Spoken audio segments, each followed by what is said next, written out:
کل یہ تیری چاہت تھی، کل یہ تیری آرزو تھی، جب یہ پوری نہیں ہوئی تھی تو 3-4 دن تک مجھ سے بولتا نہیں تھا۔ آج جو تیری کل کی آرزو میں سامنے کرتا ہوں تو تو شرمندہ ہوتا ہے، کہیں ایسا نہ ہو کہ حشر میں بارگاہ الہی میں پیش ہو اور تیری دنیا کی آرزو پیش ہو، سامنے ہو، تو شرمندہ نہ ہو جائے۔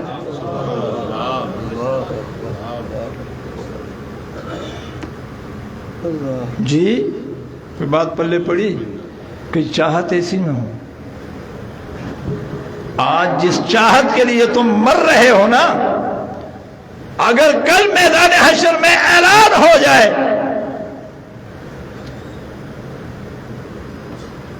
کہ اے حشر میں آنے والوں اعلان سنو، فلان کی چاہت پوری ہو رہی ہے، اور چاہت میں جھوٹ ہو، چاہت میں دھوکہ ہو، چاہت میں ظلم ہو، چاہت میں بدنظری ہو، چاہت میں ظلم ہو، چاہت میں بیوی کے ساتھ بدتمیزی اور بربادی کا سلوک ہو، چاہت میں ساس بہو کو دشمن سمجھتی ہو، وہ کہیں وہ یہ نہ کہہ دے کہ آج میری چاہت میرے سامنے لا کر مجھے رسوا تو نہیں کیا جا رہا ہے۔ بالکل یہی نشہ ہوگا۔ آخری بات، بالکل بولے میرے ساتھ، زور سے بولو، بولو بولو، بالکل۔ فرمایا وَكُلَّ إِنسَانٍ أَلْزَمْنَاهُ طَائِرَهُ فِي عُنُقِهِ۔ حشر کے میدان میں ہر آدمی کے کیے ہوئے سارے اعمال اور چاہتوں کو تختی بنا کر اس کے گلے میں لٹکا دیا جائے گا۔ وَكُلَّ إِنسَانٍ أَلْزَمْنَاهُ طَائِرَهُ فِي عُنُقِهِ۔ آگے وَنُخْرِجُ لَهُ يَوْمَ الْقِيَامَةِ كِتَابًا يَلْقَاهُ مَنشُورًا۔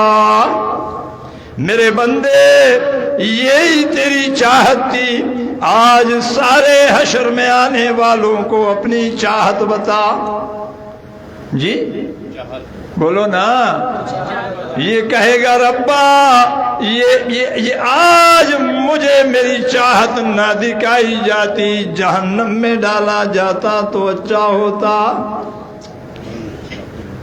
جی مجھے جہنم میں اللہ ڈال دیتے اچھا ہوتا، یہ چاہت نہ دکھاتے، میں تو ذلیل ہو گیا، کیا کروں اب؟ آواز آئے گی اقرا کتابک کفا بنفسک اليوم علیک حسیبا۔ جا اپنا حساب خود کر، اگر تیری یہ چاہتیں جنت کی ہو تو کلاہے جا، اور اگر تیری یہ چاہتیں جہنم کی ہو تو کلاہے جا۔ تو یہ روتے ہوئے کہے گا ما لہذا الکتاب لا یغادر صغیرۃ ولا کبیرہ الا احصاہ۔ اے کاش مجھے یہ چاہت میرے ہاتھ میں نہ تما دیا جاتا، اس نے میری زندگی کا نہ کوئی چھوٹا عمل باقی نہ بڑا، بلکہ سب کو گھیر کر لایا گیا ہے۔ میرے دوستو، آج کی مجلس کی اس نشست کی واسطے سے میں آپ سے گزارش کروں گا، آج عہد کر لو، اپنی چاہتوں کو جنت والی بنا دو۔ سبحان اللہ۔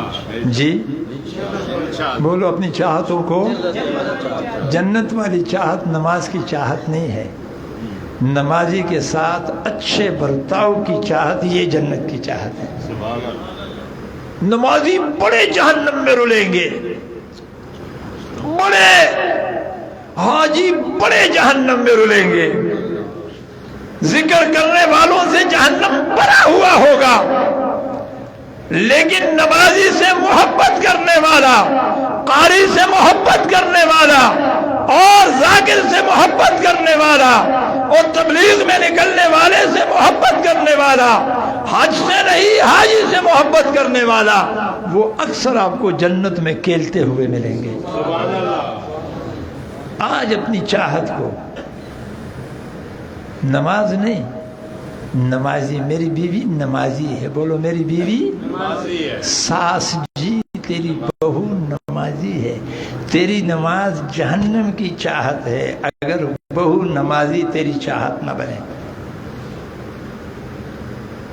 تیری بیوی یہ جنت کی چاہت ہے، اگر تو صرف نماز کو لے کے بیٹا اپنی نمازی بیوی کو نہیں تو تو خسارے میں ہے۔